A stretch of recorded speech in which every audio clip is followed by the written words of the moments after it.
ناظرین، پروگرام تثلیث یا توحید کے اس نئے ایپیسوڈ میں ہم آپ کو ویلکم کرتے ہیں۔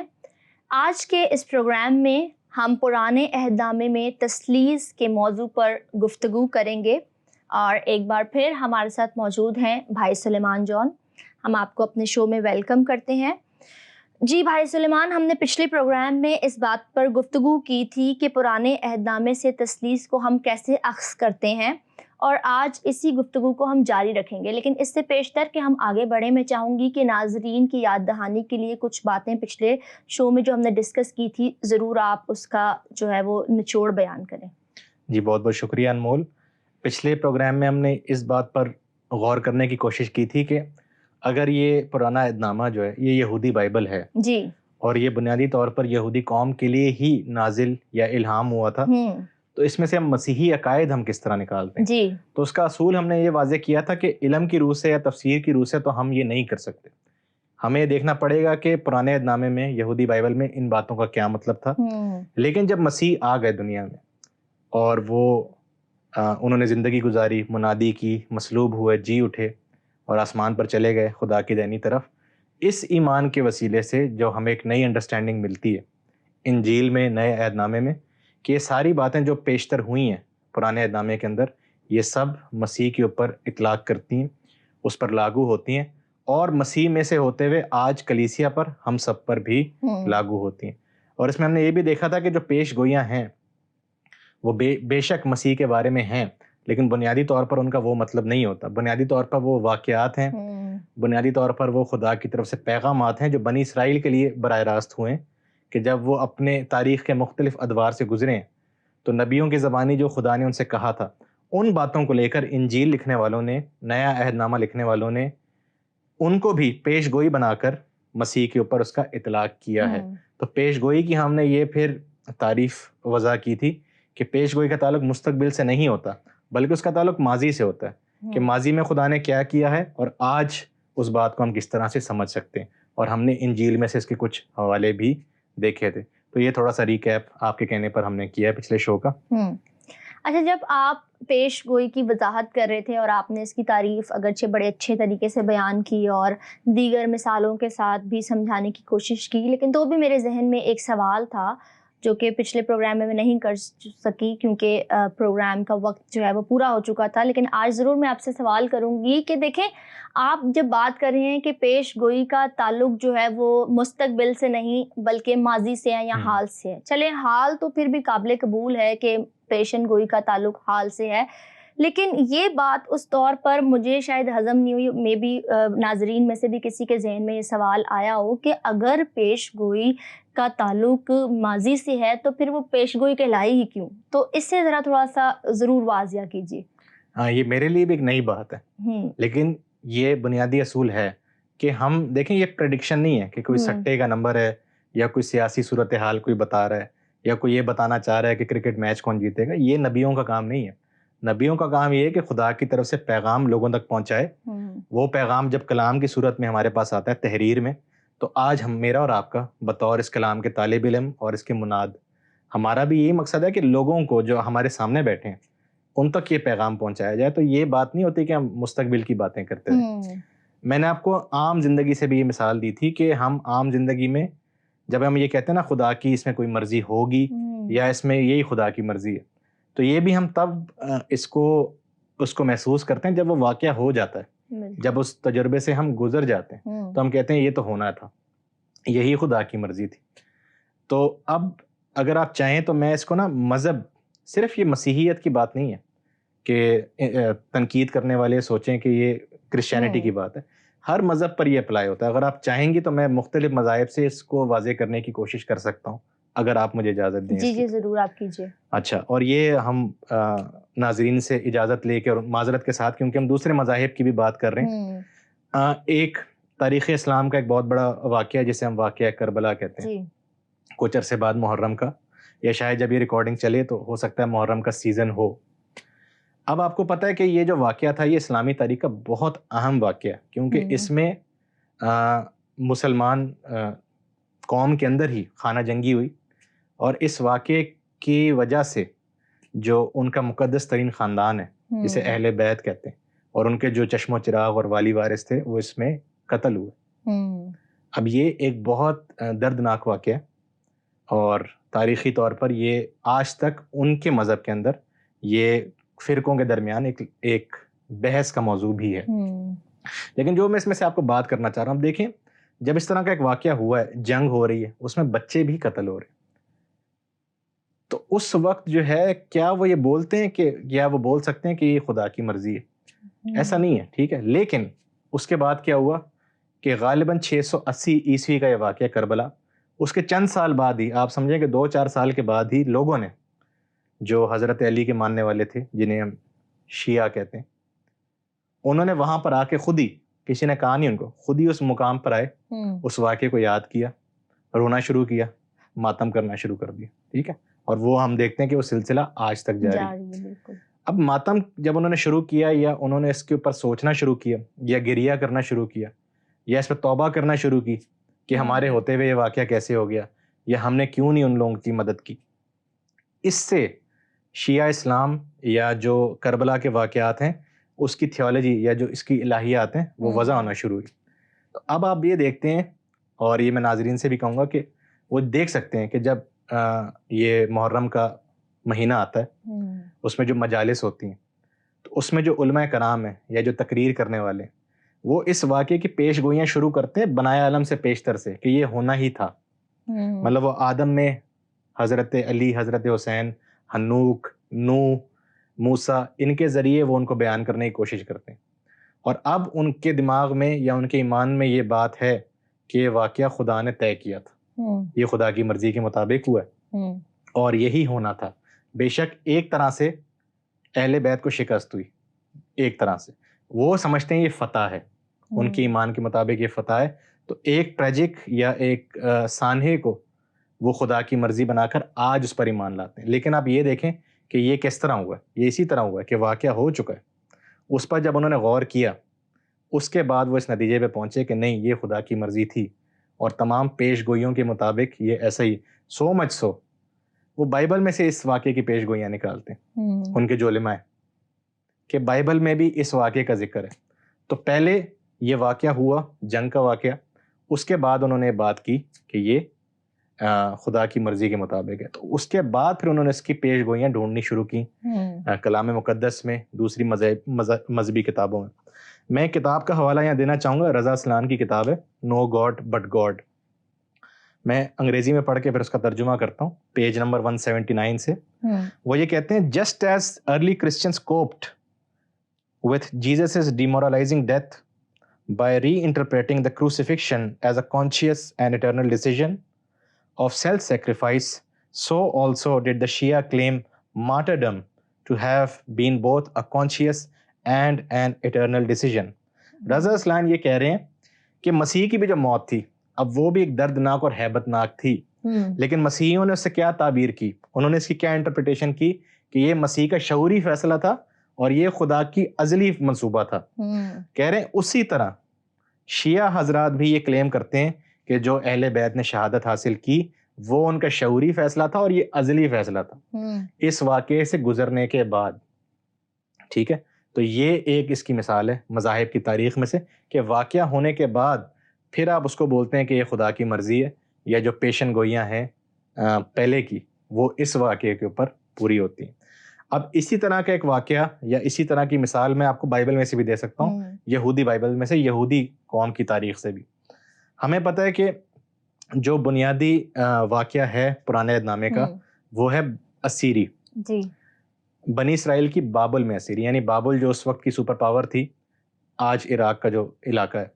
انہوں نے حملہ کیا یروشلم پر 6 صدی عیسوی میں، یعنی مسیح سے 600 سال پہلے. یروشلم پہ انہوں نے حملہ کیا، ہیکل کو تباہ کر دیا، اور وہاں کے لوگوں کو اسیر بنا کے لے گئے اپنے ملک. اور وہ وہاں پر 70 سال رہے، اور 70 سال میں تقریباً 3 نسلیں جو ہوتی ہیں وہ گزر جاتی ہیں. ٹھیک ہے، تو ایک ان کی تاریخ وہاں سے چینج ہو گئی کہ ایک قوم جو اپنے بارے میں سوچتی ہو کہ ہم خدا کی چنی ہوئی قوم ہے، ایک تو ان کو شکست ہو، ان کو تباہ کر دیا جائے، ان کی مقدس شہر کو، مقدس ہیکل کو تباہ کر دیا جائے، اور اس کے بعد ان کو غلام بنا کر یا اسیر بنا کر دوسرے ملک میں لے جایا جائے. اب اس کے پیچھے مقصد کیا ہوتا ہے؟ اب میں بائبل میں سے ایک چند آیات پڑھنا چاہوں گا ناظرین کے لیے. یہ ہے یسایہ کی کتاب، یسایہ نبی کا صحیفہ اور اس کا 52واں باب. ٹھیک ہے، اس کی تیسری آیت میں لکھا ہے، اب یہ اسی واقعے کی طرف اشارہ ہے، اسیری کے واقعے کی طرف. کیونکہ خداوند یوں فرماتا ہے کہ تم مفت بیچے گئے اور تم بے زر ہی آزاد کیے جاؤ گے. تو یہاں خدا کہہ رہا ہے کہ تم مفت بیچے گئے، تم مفت اسیری میں گئے. اس کا اگر میں سادہ ترجمہ کرنا چاہوں، تم بلا وجہ اسیری میں گئے. کیونکہ جب ایک طاقتیں جو ہوتی ہیں سپر پاورز، وہ جب موو کرتی ہیں تو وہ یہی کرتی ہیں، وہ قوموں کو تباہ کرتی ہیں، اپنی سے چھوٹی قوموں کو جو ہے وہ تسلط کا نشانہ بناتی ہیں. آگے لکھا ہے 4 آیت میں، خداوند یوں فرماتا ہے کہ میرے لوگ ابتدا میں مصر کو گئے، وہاں مسافر ہو کر رہے. اسوریوں نے بھی بے سبب ان پر ظلم کیا. پس خداوند یوں فرماتا ہے کہ اب میرا یہاں کیا کام، حالانکہ میرے لوگ مفت اسیری میں گئے. وہ جو ان پر مسلط ہیں للکارتے ہیں. خداوند فرماتا ہے، اور ہر روز متواتر میرے نام کی تکفیر کی جاتی ہے. یقیناً میرے لوگ میرا نام جانیں گے اور اس روز سمجھیں گے کہ کہنے والا میں ہی ہوں، دیکھو میں حاضر ہوں. اب یہ ایک طرح سے ایک پیش گوئی ہے کہ خدا انہیں چھڑا لے جائے گا. لیکن جس طرف میں آپ کا اشارہ کرنا چاہ رہا ہوں، ناظرین کا بھی، اس کلام میں مقدس میں لکھا ہے کہ جب وہ اسیر ہوئے، بابل کے، اسور کے اور مصر کے جب غلام ہوئے، یہاں لکھا ہے بے زر، بلا وجہ. آج مجھے بتائیں کہ ہم کیوں کہتے ہیں کہ اس میں بھی خداوند کی مرضی تھی؟ کیوں کہتے ہیں؟ اگر وہ خدا خود کہہ رہا ہے کہ تم بلا وجہ گئے اس میں اسیری میں، تم بے زر گئے، تم مفت میں بیچے گئے، تم پہ ظلم کیا گیا، تو ہم یہ کیوں کہتے ہیں کہ یہ خدا کی مرضی تھی؟ یا بنی اسرائیل بعد میں خود کیوں کہتی ہیں ہمارے گناہوں کی وجہ سے خدا نے ہمارے ساتھ ایسا کیا؟ کیوں؟ واقعے کے بعد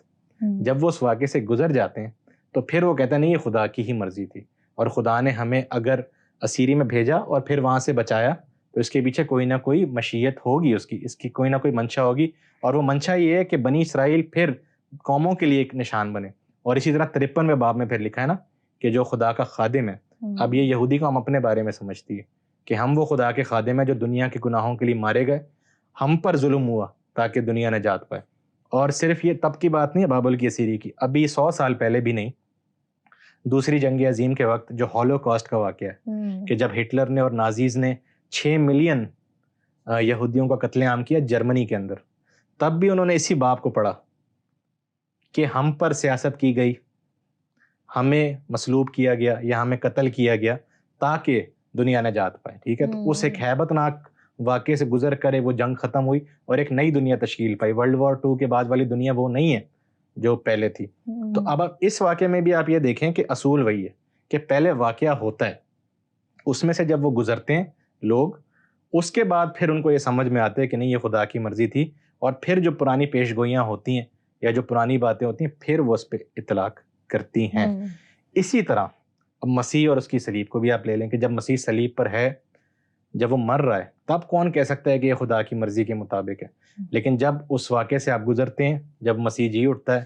اور جب ہم اس پر ایمان لاتے ہیں، تو پھر ہمیں نظر آتا ہے کہ صرف یہ نہیں کہ یہ خدا کی مرضی ہے، بلکہ ازل سے اس کا یہی پلان تھا. اور پیدائش سے لے کر ملاکی تک ہمیں پیش گوئیاں نظر آتی ہیں مسیح کی مرنے کے بارے میں. ٹھیک ہے، تو یہ اصول ہے کہ پہلے واقعہ ہو جاتا ہے، اور پیش گوئی یہ نہیں کہ اس کے بعد کی جاتی ہے، اس میں زبردستی فٹ نہیں ہوتی. یہ مقصد نہیں ہے. اگر آپ کو یہ لگ رہا ہے یا تنقید کرنے والے یہ کہتے ہیں کہ زبردستی ان واقعات پہ فٹ، زبردستی کی بات نہیں ہے. یہ واقعات جب ہو جاتے ہیں تو اس تجربے کی روشنی میں خدا کے لوگ اس بات کو جانتے ہیں کہ یہ خدا کی مرضی تھی، اور پیش گوئیاں اس پہ کیسے اطلاق ہوتی ہیں. اور یہ صرف مسیحیت میں نہیں ہوتا، دین اسلام میں بھی ایسے، دین یہودیت میں بھی ایسے، اور دیگر ادیان میں بھی یہ ایسے ہی ہے. تو اس بات کو آپ نے ثابت کرنے کے لیے کہ پیشن گوئی کا تعلق جو ہے وہ مستقبل سے نہیں بلکہ ہمارے ماضی سے اور حال سے ہوتا ہے، 3 بڑے ادیان کی جو نا بڑی مثالیں پیش کی گئیں، جیسے مسیح یسوع کی مصلوبیت، پھر کربلا کا واقعہ، پھر یہودی کی جو بابلی اسیری اور ہٹلر نے جو ان پہ ظلم کیا. اچھا، اب ان مثالوں سے جو آپ نے پیش کی ہیں، سمجھ میں تو آ گیا ہے کہ ایک حد تک جو ہے وہ پیشن گوئی کا تعلق یقیناً ہمارے ماضی سے بھی ہے. لیکن سوال پھر یہ پیدا ہوتا ہے کہ یہ جو آپ نے مثالیں دی ہیں، ان کا تثلیث سے کیا تعلق ہے؟ اب ہم واپس اپنے موضوع کی طرف آتے ہیں. اس سے پہلے میں تھوڑا یہ واضح کرنا چاہوں کہ یہ جو میں کہہ رہا ہوں نا کہ اسی طرح میں نے بار بار بولا کہ یہ واقعہ ہوا تو اسی طرح اسلام میں بھی اسی طرح کا مطلب صرف یہ کہ میں ایک مثال کے طور پہ کہہ رہا ہوں, یہ ہر واقعہ الگ ہے, ہر مذہب میں جو اس کی انڈرسٹینڈنگ ہے وہ فرق ہے. میں خدا نہ خواستہ یہ نہیں کہہ رہا کہ سارے مذاہب کی ایک جیسی باتیں, ٹھیک ہے, میں یہ نہیں کہہ رہا. رضا اسلان کہہ رہا ہے کہ اسی طرح میں اس کی بات سے بھی اگری نہیں کرتا, لیکن ایک مثال کے طور پر کہ واقعہ کربلا, واقعہ جو اسیری کا واقعہ اور مسیح کی مصلوبیت, اس کو ہم مثال کے طور پر ایک جیسا سمجھ سکتے ہیں اس اصول کو جاننے کے لیے کہ پیش گوئی ہوتی کیا. تو اب آپ یہ پوچھ رہی ہیں کہ اب ان کا تعلق تثلیث سے کیا, تو اس میں بھی دیکھیں اب یہی ہے کہ ہم اگر یہ کہہ رہے ہیں کہ یہودی بائبل میں تثلیث کے حوالے ہیں جو ہم دیکھیں گے ابھی تھوڑی دیر میں اگر وقت ہوا ہمارے پاس, تو وہ بھی اسی اصول کے اس کے اوپر ہیں کہ مسیح کے ظاہر ہونے کے بعد ہم ان واقعات کو کہتے ہیں کہ یہ جو تثلیث کے حوالے ہیں یہ مسیح پر اپلائی ہوتے ہیں, یا جو تثلیث کی باتیں ہیں ان کو ہم پرانے عہد نامے میں دیکھ سکتے ہیں. صرف پرانے عہد نامے کی بات نہیں ہے, اگر آپ صلیب کے واقعے کو بھی دیکھیں تو صلیب کے واقعے کے اندر بھی ہمیں تثلیث نظر آتی ہے, بلکہ ہمیں مسیح کی الوہیت جو ہے, مسیح کا خدا ہونا, وہ ہمیں صلیب کے واقعے میں نظر آتا ہے. ٹھیک ہے, عام طور پہ علماء کہتے ہیں کہ جو مسیح کی الوہیت ہے یا مسیح کا جو ہم کہتے ہیں کہ خدا کا بیٹا ہے, یہ ایک ڈیولپنگ ٹریڈیشن ہے. یعنی یہ جو عقیدہ ہے مسیح کے خدا کا بیٹا ہونا یا مسیح کا خداوند ہونا, یہ بدتدریج جو ہے کلیسیا کو سمجھ میں آیا. رومیوں کے خط میں اگر آپ پڑھیں, پولس رسول کا خط جو رومیوں کی کلیسیا کو لکھا گیا, اس میں پہلے باب کی 4 آیت میں وہ کہتا ہے, بلکہ 3 آیت سے میں پڑھوں گا, ہمارے خداوند یسوع مسیح کی نسبت وعدہ کیا تھا جو جسم کے اعتبار سے تو داؤد کی نسل سے پیدا ہوا, لیکن پاکیزگی کی روح کے اعتبار سے مردوں میں سے جی اٹھنے کے سبب سے قدرت کے ساتھ خدا کا بیٹا ٹھہرا. یہاں پر پولس رسول کہتے ہیں کہ مسیح جو ہے وہ جی اٹھنے کے سبب سے, یعنی ریزریکشن کی وجہ سے خدا کا بیٹا ٹھہرا. ٹھیک ہے, ہم انجیل میں جب پڑھتے ہیں, مرکز کی انجیل میں اس کے پہلے باب میں ہم دیکھتے ہیں, اور دوسری اناجیل میں بھی اس کا حوالہ ہے کہ جب مسیح کا بپتسمہ ہوتا ہے تو وہاں کہا جاتا ہے کہ یہ میرا پیارا بیٹا ہے جس سے میں خوش ہوں, یا یہ میرا پیارا بیٹا ہے آج ہی تو مجھ سے پیدا ہوا ہے. تو انجیل لکھنے والے جو ہیں, خاص طور پر مرکز, وہ یہ کہتے ہیں کہ اب جب مسیح کا بپتسمہ ہو رہا ہے وہاں وہ خدا کا بیٹا ٹھہرا. ٹھیک ہے, جب ہم تھوڑا آگے بڑھتے ہیں, لوکا میں, متی میں جو کرسمس کی سٹوریز جو ہیں مسیح کی پیدائش, تو وہ پیدائش ہی سے مسیح کو خدا کا بیٹا کہتے ہیں. کہ جو فرشتہ جبرائیل فرشتہ جب آتا ہے مریم کے پاس, اور جب وہ پیش گوئی کرتا ہے, اب پھر وہی بات, پیش گوئی جب وہ کرتا ہے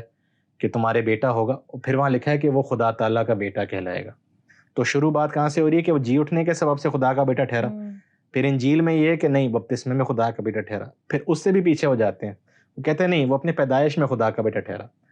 اور جب یوحنا رسول انجیل لکھتے ہیں وہ کہتے ہیں پیدائش سے بھی پہلے, ابتدا میں, بلکہ ابتدا سے بھی پہلے وہ خدا کا بیٹا تھا, وہ باپ کی گود میں موجود تھا. یوحنا کی انجیل پہلا باب اس کی 18ویں آیت میں لکھا ہے کہ اکلوتا بیٹا جو باپ کی گود میں موجود ہے, اور کب سے, ابتدا سے. تو ایک طرح سے آپ یہ دیکھیں کہ جب بھی کوئی واقعہ ہوتا ہے, اب میں پھر وہی بات کہہ رہا ہوں کہ پہلے آپ اس واقعے کو تجربہ کرتے ہیں, پھر آپ اس کو سمجھنے کی کوشش کرتے ہیں کہ اس کے پیچھے خدا کا پلان کیا ہے.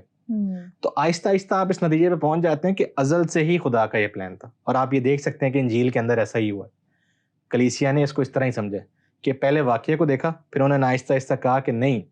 یہ صرف یہ نہیں کہ آج مسیح جو ہے خدا کا بیٹا ہے, یہ ازل سے ہی خدا کا بیٹا تھا. تو جو صلیب کا واقعہ نا, وہ پھر بنیادی واقعہ ہے. اس واقعے کے اندر جو ہے یسوع مسیح کا جلال ظاہر ہوتا ہے. اور اس میں حوالہ ایک اور میں پڑھنا چاہوں گا, فلپیوں کا خط, اس کا 2 باب اور اس کی 8ویں سے 11ویں آیت. یہاں لکھا ہے کہ مسیح کے بارے میں کہ وہ انسانی شکل میں ظاہر ہو کر اپنے آپ کو اس نے پست کیا, اور یہاں تک کہ فرما بردار رہا کہ موت, بلکہ صلیبی موت اس نے گوارا کی. اسی واسطے خدا نے بھی اسے بہت سربلند کیا اور اسے وہ نام بخشا جو سب ناموں سے اعلیٰ ہے, تاکہ یسوع کے نام پر ہر ایک گھٹنا جھکے, خواہ آسمانیوں کا, خواہ زمینیوں کا, خواہ ان کا جو زمین کے نیچے ہیں, اور خدا باپ کے جلال کے لیے ہر ایک زبان اقرار کرے کہ یسوع مسیح ہی خداوند ہے. ٹھیک ہے, آمین. یہاں پر وہ کہہ رہا ہے اس واسطے, یعنی وہ جب دنیا میں آیا اور اس نے صلیبی موت گوارا کی, اس واسطے اس کو وہ نام بخشا گیا جو سب ناموں سے اعلیٰ ہے. اب یہ بھی آپ کو پتا ہے, یہ بھی ایک طرح کی پیش گوئی ہے, یہ بھی پرانے عہد نامے کا حوالہ ہے, اور وہ میں پڑھنا چاہوں گا ناظرین کے لیے کہ یہ حوالہ کہاں سے. یہ حوالہ ہے یسایہ کی کتاب, اس کا 45واں باب اور اس کی 22ویں آیت سے میں پڑھنا چاہوں گا. اور یہاں پھر خداوند فرماتا ہے, اے انتہائی زمین کے سب رہنے والوں, تم میری طرف متوجہ ہو اور نجات پاؤ, کیونکہ میں خدا ہوں اور میرے سوا کوئی نہیں. میں نے اپنی ذات کی قسم کھائی ہے، کلام صدق میرے منہ سے نکلا ہے، اور وہ ٹلے گا نہیں کہ ہر ایک گھٹنا میرے حضور جھکے گا اور ہر ایک زبان میری قسم کھائے گی۔ اب یہ پرانے عہد نامے میں خدا، جسے ہم یہوہ خدا کہتے ہیں، یہ وہ اپنے بارے میں کہہ رہا ہے کہ ہر ایک جو ہے وہ زبان میرا اقرار کرے گی، ہر ایک گھٹنا میرے آگے جھکے گا۔ جب مسیح مرا تو پولس رسول یہ کہہ رہے ہیں اس واسطے یسوع مسیح کو یہ نام دیا گیا، یہوہ کا نام، کہ اس کے نام کے آگے ہر آدمی جو ہے وہ جھکے، ہر زبان اس کا اقرار کرے کہ وہ ہی خداوند ہے۔ تو تثلیث کا تعلق، اب جو میں نے اصول آپ کو سمجھایا تھا نبوت کا یا واقعات کا، وہ اس طرح سے ثابت ہوتا ہے کہ ایک واقعہ ہے صلیب کا واقعہ، اس میں یسوع مسیح کی الوہیت ثابت ہوئی ہے، اور یسوع مسیح کو خدا کہنا یا اس کی الوہیت کو ماننا یا یہ کہنا کہ خدا کا بیٹا، یہیں سے تثلیث شروع ہوتی، مسیح کے ظاہر ہونے سے اور یہ ماننے سے کہ وہ خداوند ہے، وہ خدا کا بیٹا ہے اور وہ باپ کے ساتھ ایک ہی اس کا جوہر ہے، تو یہیں سے تو تثلیث شروع ہوتی ہے۔ تو آپ یہ دیکھیں کہ یہ اس کی ایک مثال ہے، اور میں نے پرانے عہد نامے سے بھی آپ کو دکھایا، یسایہ کا یہ حوالہ چرچ نے یا نیا عہد نامہ لکھنے والوں نے، انہوں نے کس طرح یسوع پر اس کا اطلاق کیا۔ تو اس طرح سے جو تثلیث ہے اس سے تعلق بنتا ہے کہ اس طرح کے پھر آپ دیکھیں کہ اب یہ اصول جب آپ کے سامنے آ جاتا ہے نا، تو اس طرح کے سینکڑوں حوالے آپ کو نظر آنا شروع ہو جائیں گے جو کہ انجیل میں، نئے عہد نامے میں یسوع مسیح پر اپلائی ہوئے ہیں، جہاں پر جو یہوہ خدا کی الوہیت ہے، جو ایک خدا واحد ہے بنی اسرائیل کا، وہ ساری باتیں مسیح پر پوری ہوئی ہیں، اور اسی لیے مسیحی لوگ جو ہیں وہ یسوع مسیح کو خدا کہتے ہیں، اور یہی تثلیث کی بنیاد ہے۔ میرے خیال سے اس بات کو ہم بائبل سے بھی ثابت کر سکتے ہیں، کیونکہ ایک واقعہ میرے ذہن میں آتا ہے کہ غالباً اعمال کی کتاب 9واں باب، کہ جب ساؤل جو ہے دمشق کی راہ پر جا رہا تھا، اور کیونکہ وہ کلیسیا کو ستاتا تھا، لوگوں کو اس نے بہت مارا تھا ایذا رسانی، تو خداوند یسوع مسیح نے جب اپنا آپ اس پر ظاہر کیا، تو سوال یہ خداوند یسوع مسیح نے کیا، اے ساؤل تو مجھے کیوں ستاتا، وائی ڈو یو پرسیکیوٹ می؟ اس کا مطلب کہ جن کو ساؤل مار رہا تھا اور جن کو ساؤل ستا رہا تھا وہ تھے تو کلیسیا، لیکن در حقیقت جو کچھ بھی کیا جا رہا تھا، برا یا اچھا سلوک، وہ خداوند یسوع مسیح کے ساتھ کیا جا رہا تھا۔ تو میرے خیال سے یہاں پر یہ بات ثابت ہوتی ہے کہ اس مرے ہوئے لڑکے پر جس کو پھانسی دی جا رہی تھی، یا وہ لوگ جو مشکلات کا سامنا کر رہے ہوتے ہیں، اس میں انسانی روپ میں بھی خداوند جو ہے مرتا ہے۔ بالکل، اور یہ بڑی اچھی مثال آپ نے دی کہ تو مجھے کیوں ستاتا ہے، حالانکہ وہ کلیس، اور شاید یہی بات تھی کہ ساؤل اسی بات کو لے کے توبہ کر گیا کہ ایک ایسا عظیم خدا ہے کہ جو اپنے لوگوں کے سامنے کھڑا ہے، ٹھیک ہے، اور اس نے خود پولس نے پھر کلیسیا کے لیے جان دی، تو یہ ایمان کی اسی لڑی سے تعلق رکھتی ہے۔ جو آپ نے مثالیں بیان کی ہیں، اس سے کچھ حد تک یہ وضاحت ہوئی ہے کہ پیشن گوئیوں کا تعلق جو ہے وہ مستقبل کے علاوہ ماضی یا حال سے بھی ہے، لیکن تو بھی یہ بائبل میں پیشن گوئیوں پر ایک مختلف نقطہ نظر ہے۔ جی، ڈیفرنٹ تھا، بلکہ میں اور تھوڑا آپ کی اور اپنی اور ناظرین کی آسانی کے لیے، مجھے جو لفظ پسند ہے نا پیش گوئی سے بھی زیادہ، نبوت سے بھی زیادہ، وہ ہے وعدے۔ اچھا، خدا کے وعدے، آپ یہ پیش گوئی چھوڑ دیں، آپ یہ بولیں خدا کے وعدے، اور خدا کے وعدے کے پیچھے جو ہے وہ خدا کی فیتھفلنس ہے، یعنی خدا کی وفاداری، خدا جو وفا انسان کے ساتھ کرتا ہے، یہ اس کی بات ہے۔ تو کرنتھیوں کے خط میں، دوسرے کرنتھیوں اس کے پہلے باب کی 20ویں آیت میں پولس کہتا ہے کیونکہ خدا کے جتنے وعدے، اب دیکھیں میں نے جو آپ کو بات بولی، یہ نہیں کہ ایک دو حوالے ہم بائبل سے اٹھا کے یہودی بائبل سے یسوع پر اپلائی کرتے ہیں، پولس کہہ رہا ہے کیونکہ خداوند کے جتنے وعدے ہیں وہ سب اس میں یعنی مسیح میں ہاں کے ساتھ ہیں، اسی لیے اس کے ذریعے یعنی مسیح کے ذریعے آمین بھی ہوئی تاکہ ہمارے وسیلے سے خدا کا جلال ظاہر ہو۔ تو جتنے بھی وعدے خدا نے کیے ہیں آج تک بنی اسرائیل سے، دوسری قوموں سے، وہ ہاں کے ساتھ مسیح کی ذات میں پورے ہوتے ہیں، اور مسیح کی ذات پر ایمان لانے کی وجہ سے وہ ہم پہ پورے ہوتے ہیں۔ اور یہاں جو لفظ مجھے اچھا لگتا ہے، اور یہ پولس رسول یہ لفظ اکثر استعمال کرتے ہیں، اس میں یعنی مسیح میں، ان کرائسٹ، گریک میں این کرسٹوس، ٹھیک ہے۔ اب اس کا ذکر بار بار، مطلب ان کے آپ جب پولس رسول کے خطوط پڑھتے ہیں تو مسیح میں، پس اب جو مسیح میں ہے وہ نیا مخلوق ہے، تم میں سے جتنوں نے بپتسمہ لیا تو مسیح میں مرنے کا بپتسمہ لیا۔ اس کا مطلب یہ ہے کہ جو بھی ہمارے ساتھ ہوتا ہے وہ مسیح میں ہو کے، تو جب ہم اس اصول کو اپنے سامنے رکھیں کہ اگر خدا کی پیش گوئیاں، خدا کے وعدے مسیح میں ہیں، مسیح میں پورے ہوتے ہیں، تو کیا اس سے یہ ثابت نہیں ہوتا کہ مسیح جو ہے وہ ازلی ہے؟ بالکل، کیونکہ خدا ازلی ہے، اس کے وعدے لازوال ہیں، تو اسی طرح جس میں وہ پورے ہوتے ہیں وہ شخص کیوں نہیں ازلی اور لازوال ہو سکتا؟ تو یہ ایک سوال ہے، آپ مانیں یا نہ مانیں، لیکن جو خدا کی فیتھفلنس ہے اس کو سامنے رکھیں تو تثلیث کا بھید بھی آپ کے سامنے کھلتا ہے، نجات کا عقیدہ بھی آپ کے سامنے واضح ہوتا ہے، اور یہ جو یہودیت اور مسیحیت کا جو تعلق ہے آپس میں، یہ بھی واضح ہو جاتا ہے۔ اچھا، ہم بات کر رہے ہیں مسیح کے خدا ہونے کی، تو پرانے عہد نامے میں کوئی ایسا حوالہ جس سے مسیح کی الوہیت جو ہے وہ اجاگر ہوتی ہے، بتائیے۔ ہاں، تو اس کے لیے اب دیکھیں وقت کی کیونکہ قلت ہے ہمارے پاس، تو ہم اسی حوالے کی طرف آتے ہیں جو ہم نے پہلے شو میں کیا تھا، چٹان والا واقعہ، کہ جب چٹان سے پانی نکلتا ہے۔ اب میں نے آپ کو حوالے دیے تھے، اس کا خروج 17واں باب اور گنتی کی کتاب اس کا 20واں باب، ٹھیک ہے۔ یہ دو واقعات ہیں جب چٹان میں سے معجزے کے ذریعے پانی نکلتا ہے اور وہ پانی لوگ پیتے ہیں اور ان کی پیاس بجھتی ہے۔ اور پولس رسول پہلے کرنتھیوں کے 10ویں باب کی پہلی 4-5 آیات ہیں، اس میں کہتے ہیں یہ جو پانی تھا، روحانی پانی، یہ مسیح تھا۔ لیکن ان واقعات میں بھی اگر آپ جائیں نا اس نقطۂ نگاہ سے کہ اب وہ جو روحانی پانی ہے یا وہ چٹان ہے وہ مسیح ہے، تو جب وہ واقعہ آپ پڑھتے ہیں نا، اس میں ایک بڑی دلچسپ بات ہے۔ وہ بات یہ ہے کہ جب اس سے پہلے کہ خدا جب کہتا ہے نا موسیٰ کو کہ چھڑی مارو چٹان پر، تو وہاں لکھا ہے کہ خدا خود اس چٹان پر جا کے کھڑا ہو جاتا ہے۔ اب یہ ایک ایسی بیچ میں ایک آیت ایسی ہے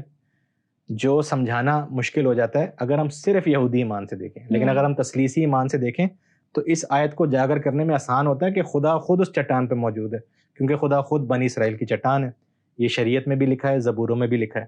اور اسی کو پھر پولس رسول ایسے نہیں کہ غلط اس کو اپلائی کرتے ہیں، وہ اسی لیے اس کو یسوع مسیح پر اپلائی کرتے ہیں، کیونکہ وہاں ادھر بھی صرف ایک واقعہ یا صرف ایک چٹان کی بات نہیں ہے، وہاں بھی یہی بات ہے کہ یہوہ یا خدا جو ہے وہی ہماری چٹان ہے، وہی ہمارا پانی ہے، اور وہی ہماری پیاس بجھا سکتا ہے۔ اور پولس رسول ایمان کی آنکھوں سے کہتے ہیں کہ وہ یسوع مسیح ہے، یسوع مسیح ہی ہمارا خدا ہے، وہی ہماری چٹان ہے اور وہی ہماری پیاس بجھا سکتا ہے، جیسے اس نے ہمارے باپ دادا کی بھی بجھائی تھی۔ تو اور مثالوں میں جانے سے اچھا ہے اسی آیت پہ ہم رہیں، اس سے دیکھیں آپ کے خدا کی یا مسیح کی جو الوہیت ہے وہ ثابت ہوتی ہے۔ بالکل، بہت خوبصورتی کے ساتھ آج کے ٹاپک کو آپ نے بیان کیا ہے، اور میں بہت شکر گزار ہوں آپ کی کہ آپ بہت ویل پریپیئرڈ ہو کے آتے ہیں، اور یقیناً مجھے بھی ان باتوں سے بہت برکت ملتی ہے، اور یقیناً ناظرین کے لیے بھی یہ باتیں تمام تر نالجیبل اور باعث برکت ثابت ہوتی ہیں۔ تو ہم ضرور اس ٹاپک کو کوشش کریں گے کہ ایک ایپیسوڈ اس پہ ضرور آگے کی جائے، لیکن اب ہمارے شو کا وقت ختم ہو جاتا ہے۔ جی ناظرین، آج کے پروگرام میں ہم نے سیکھنے کی کوشش کی ہے کہ پیشن گوئی کا تعلق صرف مستقبل سے نہیں بلکہ حال اور ماضی سے بھی ہوتا ہے، اور اس کے علاوہ ہم نے یہ بھی سیکھا ہے کہ پرانے عہد نامے میں کن اصولوں کی بنیاد پر ہم تثلیث کے عقیدے کو عکس کرتے ہیں، اور اسی موضوع کو ہم اپنے اگلے پروگرام میں بھی جاری رکھیں گے۔ ہمیں اور ہماری ٹیم کو اپنی دعاؤں میں ضرور یاد رکھیے گا۔ بہت شکریہ۔